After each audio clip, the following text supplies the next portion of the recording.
All right, Genesis 47, let's call this one able men. Why? Because that is exactly what Pharaoh is looking for out of Joseph's family. As he has not only moved them to Egypt, he is going to now offer them jobs, which is an interesting contrast to what we saw in the previous chapter when we saw that Egyptians considered shepherds an abomination. It seems that Pharaoh, at least personally, is going to have a shift in his perspective towards shepherds, understanding that shepherds produce the man who's effectively leading them out of this drought.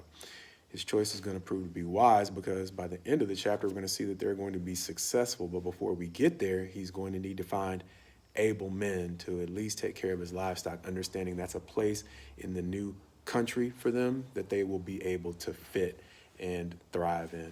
So, beginning in verse 5 of chapter 47, it reads, Then Pharaoh said to Joseph, Your father and your brothers have come to you. The land of Egypt is before you. Settle your father and your brothers in the best of the land. Let them settle in the land of Goshen. And if you know any able men among them, put them in charge of my livestock. Understand the difference between Goshen and the livestock. Goshen is theirs. Joseph needs to know beyond his personal relationship with them, are they trustworthy? Are they trustworthy with nice stuff of their own?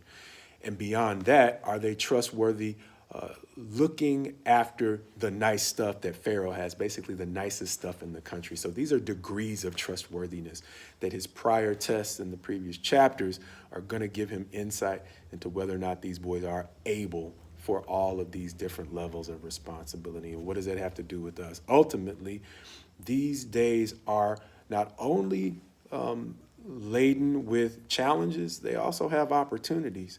And so as opportunities arise, sometimes it's like this. You don't necessarily know what the next opportunity is going to look like. Sometimes it can be bigger than you imagine, and your suitability for it has everything to do with whether or not you are being transformed from who you were as an employee, and before God, who you are as an employee has a lot to do with who you are in terms of suitability for, like we've said before, the responsibilities he's preparing you for in eternity. And so that whole concept of transformation goes to something that Paul writes about in his letter to the Romans after he finishes kind of his habit in many of his letters of diagnosing the situation and then going into practical advice. When he begins the practical advice to the Romans in chapter 12 and verse 1, it's going to read, I appeal to you, therefore, brothers, by the mercies of God, to present your bodies as a living sacrifice, holy and acceptable to God, which is your spiritual worship. Do not be conformed to this world, but be transformed by the renewal of your mind, that by testing you may discern what is the will of God, what is good and acceptable and perfect. And understand how that relates to these boys back in Genesis 47. The whole concept of sacrifice is something that we're seeing out of Judah as he is going beyond just trying to make the peace and literally offering himself as a sacrifice for Benjamin, agreeing to stay and work as a slave so that Benjamin can go home to his daddy. Likewise, Reuben sacrificed or was willing to sacrifice the life of his own kids as a surety of bringing Benjamin back to their father. And so we're seeing boys that are going beyond the lip service to truly show that they have transformed their character from the people who were willing to murder Joseph just because they didn't like him.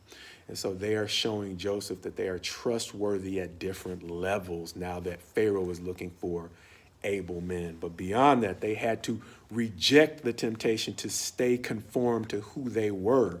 And so part of transformation is letting go.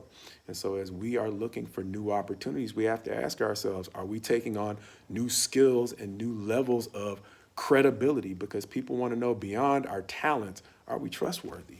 And that concept keeps coming up over and over again, because as we've said, our trustworthiness over jobs and things here are things that God is using to prove whether or not we are trustworthy with larger matters later on.